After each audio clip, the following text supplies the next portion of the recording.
Assalamualaikum warahmatullahi wabarakatuh. Alhamdulillah wa syukurillah, wassalatu wassalamu ala rasulillah Nabiyina wa habibina Muhammad ibn Abdillah wa ala alihi wa ashabihi wa mawala wa la hawla wa la quwwata illa billah. Kita awali dengan bismillah. Bismillahirrahmanirrahim.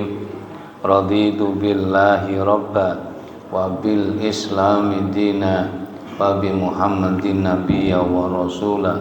Allahumma bika asbahna wa bika amsayna wa bika nahya wa bika namut wa ilaika nusyur.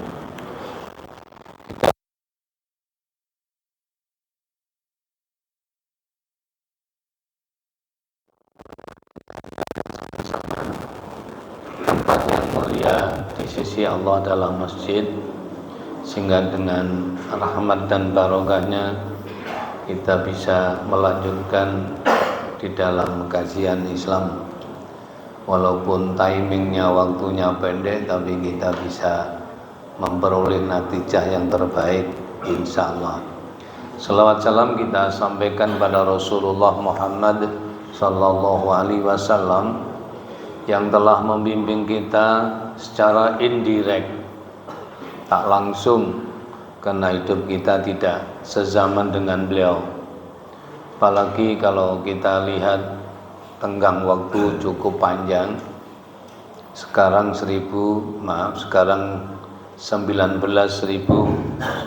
Jumadil Akhir ya, 1447 Hijriah. Jangan lupa insya Allah puasa Ramadan kurang 70 hari ya. Kurang 70 hari insya Allah puasa kita kurang seperti itu. Secara indirect yaitu dengan Al-Quran, lalu sunnah-sunnah beliau. Sunnah-sunnah ini yang perlu kita pahami sama-sama. Al-Quran itu tidak bisa berjalan sempurna tanpa sunnah, karena memang itu tugas kewajiban Nabi kita. Ya ayyuhar rasul balligh ma unzila ilaika min rabbika. Wahai Rasul Nabi kita Muhammad sallallahu alaihi wasallam itu, balligh ma unzila ilaika min rabbika, sampaikan kepada umatmu apa yang telah aku wahyukan kepada kamu. Sehingga di dalam Al-Quran contohnya aqimus sholat, perintah sholat, tapi cara rukuk, sujud dan lain-lain tidak ada dalam Al-Quran itu dijelaskan oleh beliau. Di perintah zakat, kita caranya bagaimana? Ya lewat as-sunnah itu. Begitu selanjutnya. Jamaah sekalian, sebagaimana kita masih ada lanjutan, yaitu ayat kauniyah yang berupa hayawan. Mungkin tinggal beberapa saja saya ingat, yaitu sekarang biri-biri. Apa biri-biri itu? Kambing, ya kita bicara kambing. Di dalam sirah ini, bukan dalam Al-Quran, sirah Nabi kita, perjalanan beliau ketika sudah umur 15 tahun ya sekitar itu, karena tidak dijelaskan dalam ya penjelasan Al-Quran itu kan bisa lebih bisa kurang. Lain dengan Al-Quran kalau sudah menjelaskan itu otentik.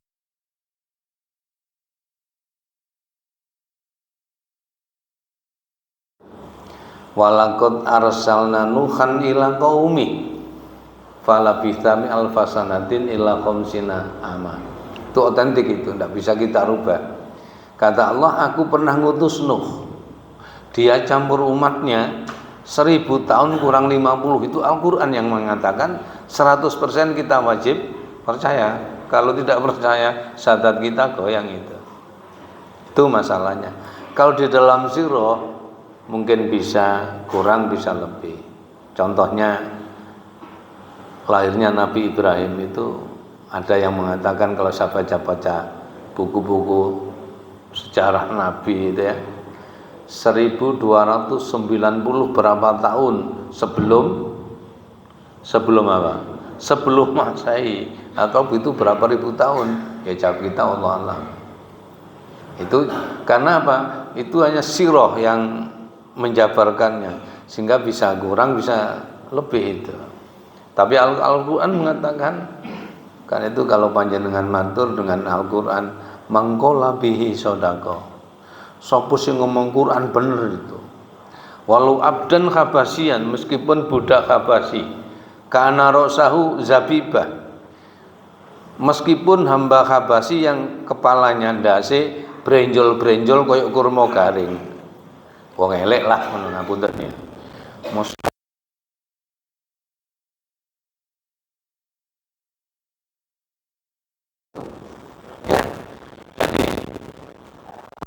Tapi sapa ngomong Quran bener.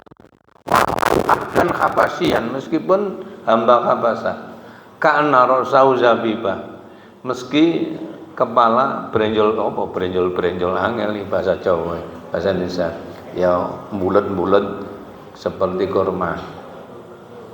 Tapi kalau ngomong Al-Quran betul harus kamu ikuti, begitulah. Sehingga Ali sendiri, Ali bin Abi Thalib radhiyallahu mengatakan, jadi ungdur makola wala tangdur mankol, tapi jangan berlebih, nanti bisa taklid itu. Jadi ungdur makola, lihatlah apa yang dikatakan, yang disampaikan itu apa. Wala tangdur mankol, jangan melihat orangnya, tetapi jangan berlebih. Segala sesuatu tidak boleh berlebih, karena kalau berlebih akan menjadi taklid. Dan kalau berlebih dalam segala hal, itu keberhasilan iblis untuk menggoda kita. Kan programnya selalu siang malam tanpa berhenti. Manusia disuruh musyrik, tidak berhasil suruh murtad, kan begitu. Masih tidak berhasil suluh hulu, berlebih-lebih dalam agama. Berlebih-lebih dalam agama, padahal kita dilarang la taghlu fi dinikum. Jangan berlebih-lebih dalam agama. Lalu kalau masih tidak berhasil suluh riya itu. Kalau masih belum juga berhasil, suruh tukaran sak kancane. Hati-hati kalau yang terakhir ini tembok kita terus sampai tadi takmir gelut sak kancane ya. Hati-hati itu larangan keras, karena iblis akan menang itu. Jamaah sekalian, kembali pada masalah perkambingan tadi. Kalau bahasa Jawa namanya wedhus. Wedhus kibas di sini. Biri-biri itu.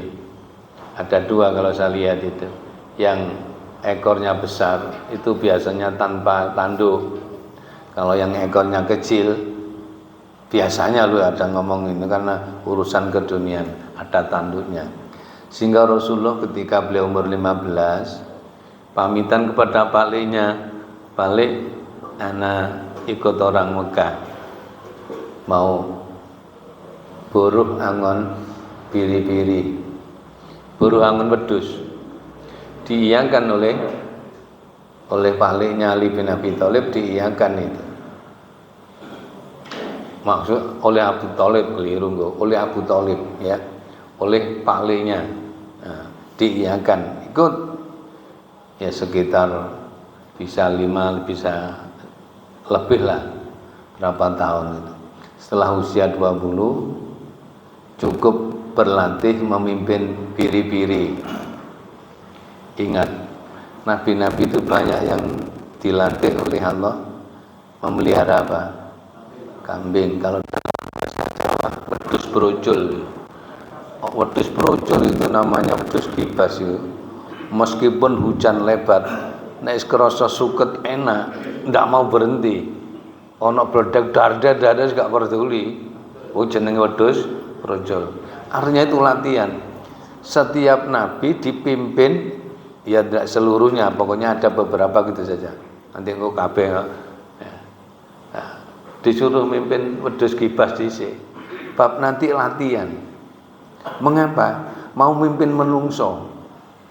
Menungso iku luwih angel timbangane wedhus.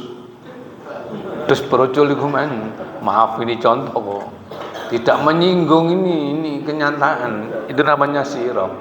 Dadi luwih angel ngeramut menungso timbang ngapunten. Saya tidak nyinggung, ini contoh aja. Ini sira. Ngono tersinggung sing ngomong padha ae. Yang kedua Nabi Isa. Nabi Isa juga jenengan kali lihat orang-orang Nasara, kalau ada gambar di temboknya itu kan ada seorang laki-laki dengan beberapa kambing. Nabi Isa ya domba, ya. Ini mulya wis domba ya. Kambing, domba. Ya. Pernah saya jalan-jalan ya ikut orang di itu numpak len dari taman sepanjang sana sampai Mojagung. Rupanya ada seorang Katolik itu yang ngomong pada anaknya, di saat di pinggir jalan ada kambing, tuh lihat anakku berdiri, kamu itulah kambing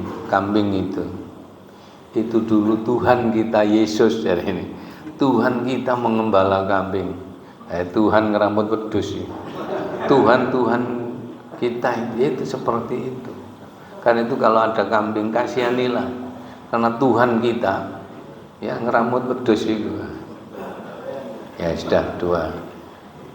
Yang saya maksud adalah sirah yang sehubungan dengan itu. Lalu yang ketiga Nabi Musa.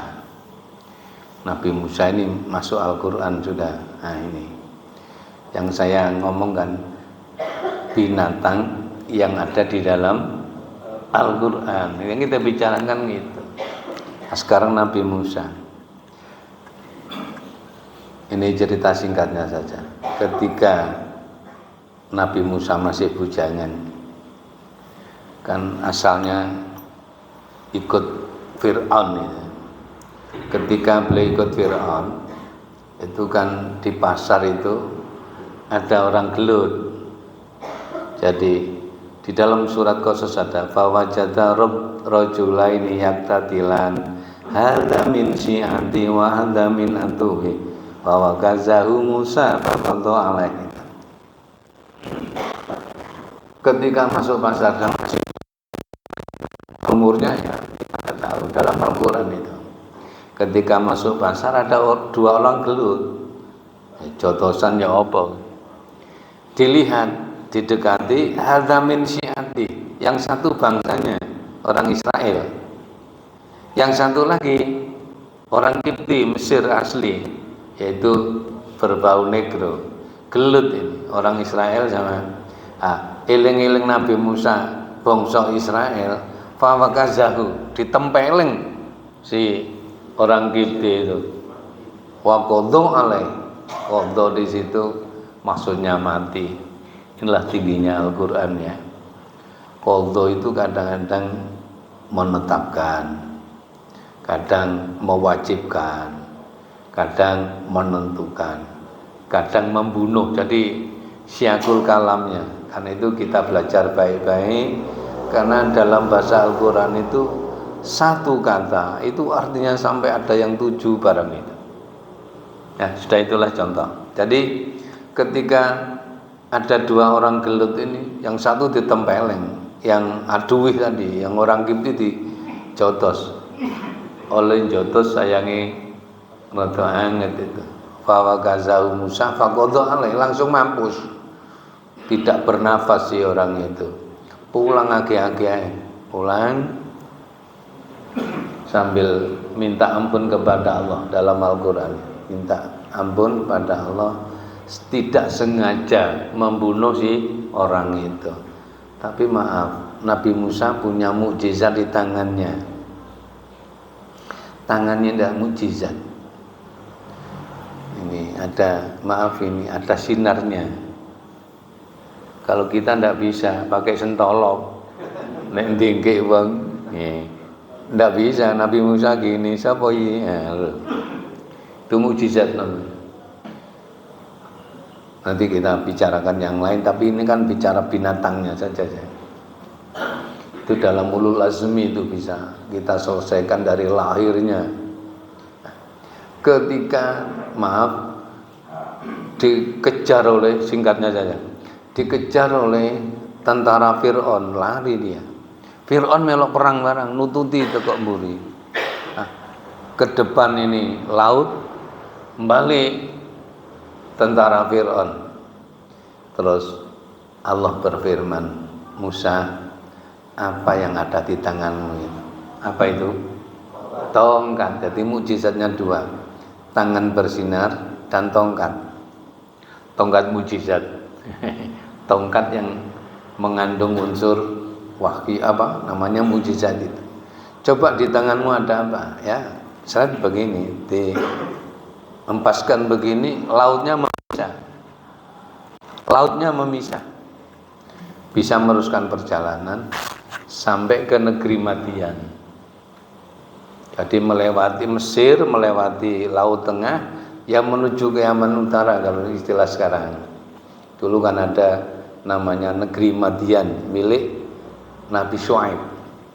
Lah niku kono ana wa ila Madiana akhahum Syuaiba. Ketika dia lari ke negeri Madian, berhenti istirahat, masih muda dia, masih bujangan, masih Joko ya. Joko tur apa dir itu? Sampai Joko tur apa dir? Ya boleh lah. Nek prosnoku ya tur. Joko mandur, masuk mandir. Nah, itu istilah saja. Ketika berhenti di Sajarati Musa, orang sebut ya ada pohon yang rindang istirahat. Pada waktu istirahat itulah di negeri Madian itu hidupnya mereka adalah dari mengembala kambing. Di lapangan yang luas, padang rumput yang sangat luas, itulah ribuan kambing di sana. Memang penghidupan mereka mengembala kambing. Lah melihat laki-laki yang sekian banyak, tiba-tiba ada wanita dua yang lewat membawa kambing. Nah, Nabi Musa bujangan ngelirik ono apa? Ono cewek loro diparani didekati. Wahai wanita, tak bahasa sini ae. Ngene bahasa Quran kok repot. Wahai wanita, mengapa kamu angon dewi, padahal tidak ada yang perempuan kecuali Anda berdua. Dia mengatakan, saya tidak punya saudara laki-laki. Saya tidak punya saudara laki-laki. Saya berdua. Wa abina saikhun kabir. Ngene Quran ngomong. Sementara abiku, bapakku sudah sangat tua. Itu Nabi Syuaib. Dan mana perlumu apa? Ya, istasqa. Gonami. Saya ingin memberikan minum kambing-kambing lah. Di tengah-tengah itu ada batu yang besar menutup air itu. Mata air itu keluar sendiri. Kalau dibuka ya terus. Ya sudah, aku tolong kamu. Mana tempatnya? Itu. Nah, setelah dibuka, kambingnya yang tidak banyak ya, minum dengan lahapnya. Setelah selesai, tolong ditutup lagi. Ditutup atas perintah dua wanita ini. Tolong ditutup lagi biar negeri kami tidak banjir. Jadi keluar sendiri tanpa apa saiki jenenge? Tanpa desa, tanpa apa. Keluar sendiri di negeri itu. Dah. Terus dia ngelamun maneh nang Serewet. Dah. Dia pulang sampai di rumah dengan beberapa kambing. Ditanya oleh abinya yang sudah tua. Curiga bapaknya. Si aman wis mulai biasanya mendekati maghrib baru pulang. Kan mengambil sisa-sisa minuman sekian ratus pengembala itu, yang laki-laki itu. Kok mengapa agak siang?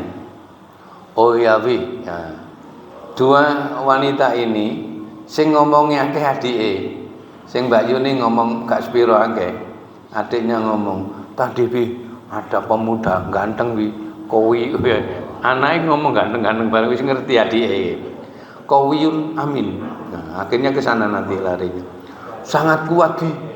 Sangat kuat. Lu kok bisa? karena batu yang besar seorang diri. Nah, pakai tangannya tadi sangat kuat bi. Oh kalau gitu ya istajir nek ngono celunai engko tak wiyeni buruan sabri upah karena memberikan minum kambingmu ya bi. Diceluk itu dengan berdua, hai pemuda, kamu diceluk abiku, mau diberi? Ya, waktu ya wis tak tutno nggone mburi. Nah, dua putri ini ditutno mburi. Maaf, tiba-tiba ada angin siklon, angin mumet nggone pakaian itu, repot itu. Ya, ternyata yang adiknya yang kena angin mumet pakaiannya ada naik. Gopoh deg-deg ya arek nom. Wahai putri, silakan kamu di belakang. Nanti kalau dekat rumahmu fa'asyarat ilai, berikan isyarat. Ini semua dalam Al-Qur'an. Tapi Quran itu hanya nyindir-nyindir loh, gak kayak romantika gitu. Ndak, hanya coba antum di belakang. Nanti kalau sudah dekat rumahmu fa'asyarat ilaih, berikan isyarat. Ya, akhirnya sudah dekat suruh belok. Nah, ketika sudah belok begitu divisi Jibril sama-sama apa? Nabi, nanti kan jadi Nabi Musa, menurut masih muda. Waktu itu belum jadi nabi, masih muda. Akhirnya setelah sampai di rumah, Jibril bisi nanggone Nabi Syuaib yang sudah usia lanjut itu. Di dalam Al-Qur'an saya bacanya. Nah, ini tadi yang satu ngomong ini, tadi yang satu loh. Qolat ihdahuma ya abati istajirhu bi. Sing situ sing adik emang lho. Sampeyan celuk bi, diwehi bayaran bi sakno bi. Sakno bi ngomongnya akeh. Apine ya kerasa sih. Akhirnya berkatalah Nabi Syuaib, ini uridu an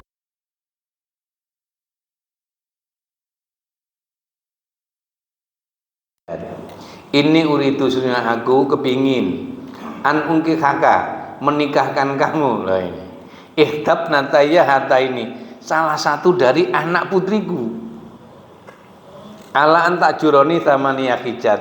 Tapi syaratnya ramuten wedhusku itu suwene 8 musim haji. Berapa tahun itu? 8 tahun. 8 musim haji ya 8 tahun. Di situ sekaligus informasi ibadah. Ini tingginya Quran ya. Anta juroni samaniya hijat. Ramuten wedhusku sing mang diramut anakku loro saiki bagiamu selama 8 musim haji. Fa in abtam ta asra nek kon jangkepi 100 iku urusan 10 maksud saya. Fa in atmam ta asra nek kamu jangkepi 10 tahun fa min intik itu urusan kamu. Akhirnya nek ngoten kula sing 10 tahun mawon sampean cake seneng kali kula. Diramut 10 tahun ya sudah, setelah 10 tahun dinikahkan.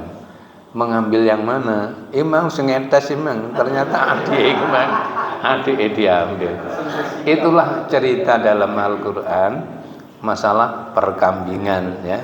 Jadi beberapa cerita-cerita binatang yang dalam Al-Qur'an sebenarnya masih ada. Cuma kami akhiri. Mungkin dulu yang pernah ada namanya ababil atau mungkin buruk. Ini bukan binatang bumi. Ini dabatus sama, binatang langit. Jadi tidak ada ababil, tidak ada di bumi. Sing ono jipret iku ono.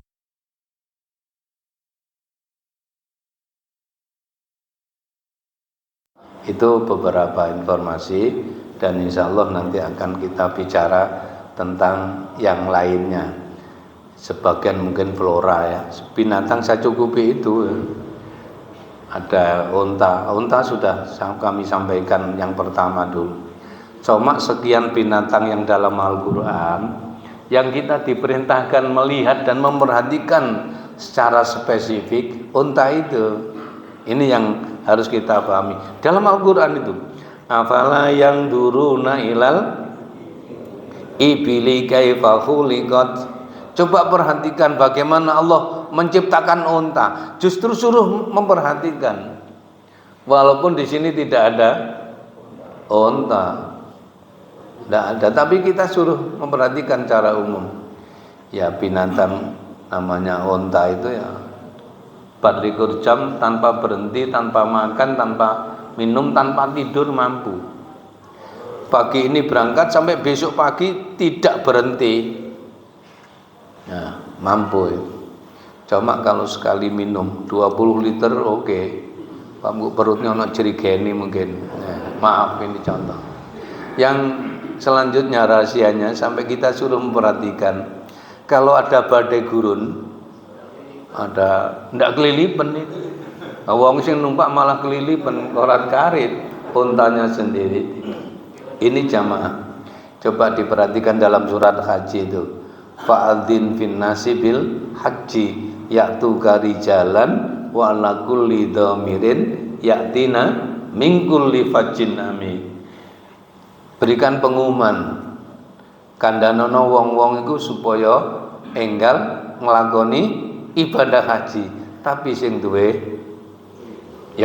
duit mampu itu WNH itu ongkos naik haji akan datang ke Mekah untuk haji. Rijalan ada yang berjalan ya pakai kaki tentu, wa ala kulli dhamirin ada yang naik unta sampai kurus, untane kurimen. Madinah sampai Mekah itu 380 kilometer kira-kira. Itu suruh berjalan seperti itu mau, karena memang binatang padang pasir yang setia kepada majikannya.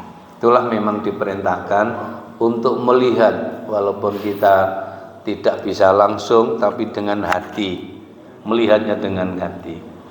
Itu saja dulu jamaah sekalian, mudah-mudahan bermanfaat sehingga binatang-binatang yang sekian kita sampaikan namanya ayat kauniyah ya, nanti kita bicarakan ayat yang kedua yaitu ayat kauniyah yang berupa gunung atau yang lainnya kita bicarakan ada apa di balik itu, semuanya di dalam Al-Qur'an insya Allah. Bismillahirrahmanirrahim. Allahumma salli wa sallim wa barik ala Muhammad walhamdulillahi rabbil alamin. Allahumma inna nas'aluka ya Allah bi annakal wahidul ahadus samad alladzi lam yalid wa lam yulad wa lam yakul lahu kufuwan ahad antaghfira lana dzunubana wa kaffir anna sayyi'atina wa tawaffana muslimin.